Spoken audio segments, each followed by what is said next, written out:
Bienvenida y bienvenido a esta exploración. Hoy nos vamos a sumergir en una columna de Pedro Pablo Aguila, publicada en Cubax Cuba, este espacio de pensamiento cívico. Se titula La verticalidad, una mirada a la educación cubana de los 70. Exacto. Es una reflexión, muy personal, pero también analítica, ¿no? Sobre una década que fue clave para formar a varias generaciones allá en Cuba. Y nuestra idea hoy es, desentrañar un poco cómo funcionó ese sistema, qué ideología había detrás y, el impacto que describe la fuente. Vamos a ello. Sí, claro. Vamos a ver la estructura, la filosofía detrás de todo esto y las vivencias que Aguilera cuenta desde su propia experiencia. Es interesante ver cómo la educación, se usó como una herramienta tan explícita de poder. Y Aguilera habla de los 70 como un gran experimento pedagógico socialista. Menciona las famosas SBEC, las escuelas secundarias básicas en el campo. Ajá, y los IPEC. Exacto, los institutos preuniversitarios también en el campo. Esos internados enormes, ¿no?, que combinaban estudio y trabajo agrícola. Y claro, la vocacional Lenin. ¿Cuál era el propósito de fondo de estas escuelas, tan lejos de las ciudades? Pues el propósito era muy ambicioso. Era forjar al llamado hombre nuevo. Ese ideal socialista del ciudadano desinteresado, colectivista.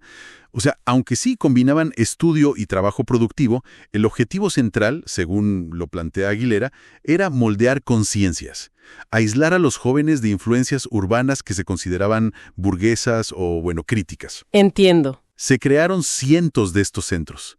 Miles y miles de jóvenes pasaron por ahí.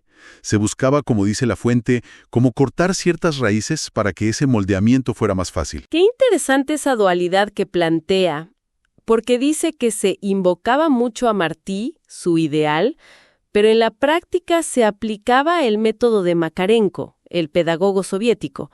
¿Qué implicaba eso realmente? Pues implicaba una prioridad muy clara del colectivo sobre la persona, ¿no? Y de la disciplina, una disciplina férrea, por encima de la espontaneidad o del pensamiento más libre. Era un enfoque, mucho más alineado con el control ideológico, con la uniformidad, que con esa libertad individual que asociamos más con Martí.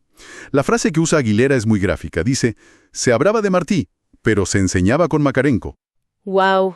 Esa frase es potente, sí. Resume una contradicción enorme. Y entiendo que esto no fue casual. Hubo eventos que consolidaron esta visión, ¿cierto? Sí, totalmente. Esa base ideológica se fue cimentando con decisiones políticas. Por ejemplo, el primer Congreso Nacional de Educación y Cultura, en el 71, que declaró la educación como un frente ideológico. O sea, abiertamente. Justo al inicio del llamado quinquenio gris, ¿no? Exacto. Coincidió con ese periodo de fuerte control cultural y censura. Y después, el primer Congreso del Partido Comunista en el 75 y la Constitución del 76, que ya era de corte soviético, pues terminaron de sellar el modelo. La Unión Soviética era el faro, no hay duda. La columna también habla de algo llamado parametrización. ¿Nos puedes explicar un poco qué era eso? Claro. La parametrización era básicamente un mecanismo de exclusión. Se basaba en evaluar la supuesta integración ideológica de la gente, o sea, si encajabas o no en el molde. Y se usaba para marginar a los que no, a los que mostraban dudas, tenían creencias religiosas o simplemente disentían. Les afectaba las oportunidades, para estudiar, para trabajar. Una herramienta de control bastante efectiva, aunque sutil. Así es, de gran impacto. Aguilera también contrasta la vida en esas escuelas del campo con las urbanas, pero le da un lugar especial a la escuela vocacional Lenin. ¿Qué la hacía tan particular? La Lenin. Inaugurada en el 74, se presentaba como la joya de la corona, ¿no? La fuente dice que tenía recursos que eran excepcionales para Cuba en esa época. Piscinas olímpicas, laboratorios súper equipados, hasta computación temprana. Pero claro, para entrar había un filtro académico muy duro y sobre todo un filtro político muy estricto. O sea, no cualquiera entraba. Para nada. Funcionaba como una vitrina del sistema, pero también como una burbuja. Formaba una élite, sí, pero una élite siempre dentro de los límites ideológicos que estaban muy, muy marcados. Y aquí es donde Aguilera plantea algo que me parece fascinante. Sugiere que, paradójicamente, esa misma rigidez, ese nivel académico, pudo sembrar ciertas dudas. Justo ahí. Esa es una de las ironías que explora el texto, y es clave. La exigencia intelectual, el estar expuesto a un nivel académico más alto, pues en algunos casos chocaba de frente con la rigidez ideológica, con la falta de libertades reales.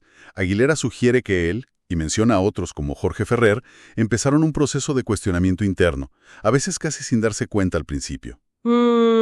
O sea, la Lenin fue un semillero de talento sin duda, pero también, para algunos, un lugar de desencanto. Empezaron a ver las costuras, ¿no? Al contrastar lo que aprendían con la realidad que veían. Esa coherencia tan férrea del modelo de los 70 empezó a generar, digamos, fisuras desde adentro. Describe como un teatro de las máscaras, ¿no? Tener que fingir para sobrevivir dentro del sistema. ¿Y cómo cierra esa década, según el análisis de Aguilera? Bueno, hacia el final de los 70s, él habla de resistencias más sutiles, de ese cuestionamiento que iba por debajo, ese teatro. Pero el evento que marca un quiebre, un antes y un después, es el Éxodo del Mariel, en 1980. La columna lo interpreta como una manifestación de desesperación, ¿no? De una parte de la gente, incluidos jóvenes formados en ese mismo sistema, que sentían que no había futuro, que no había apertura. Claro. Fue como una protesta masiva contra un sistema que prometió mucho, pero que en la práctica lo que entregaba era un control asfixiante. Entonces, si tuviéramos que sintetizar la perspectiva de Aguilera, ¿cuál sería la conclusión principal sobre la educación en esos años? Pues la conclusión que presenta es que los 70 fueron el punto más alto del control educativo e ideológico en Cuba.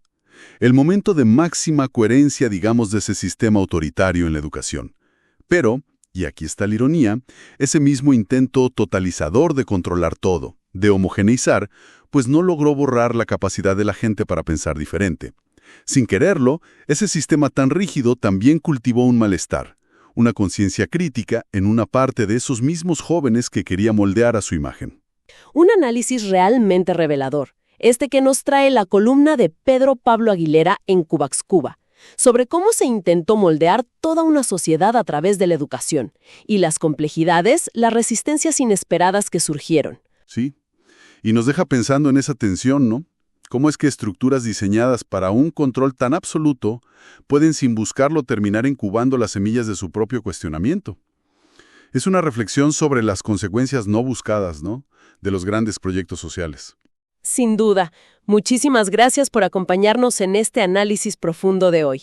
Invitamos a nuestra audiencia a seguir explorando diferentes temas y perspectivas en nuestras próximas entregas.